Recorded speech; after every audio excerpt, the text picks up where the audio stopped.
অনেক হয়েছে আন্দোলন, অনেক হয়েছে স্লোগান, অনেক হয়েছে মিছিল, অনেক হয়েছে মিটিং।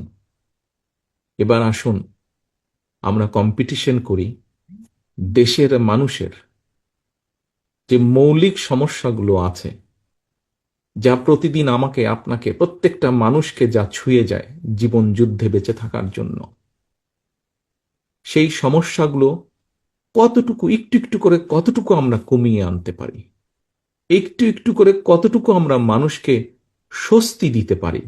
আসুন আমরা কম্পিটিশন করি সেই পরিকল্পনাগুলো গ্রহণ করার জন্য। এবং শুধু গ্রহণ না, দেশের জনগণ যাদেরকে সুযোগ দিবে তারা যেন একটু একটু করে সেই পরিকল্পনাগুলো বাস্তবায়িত করতে পারে।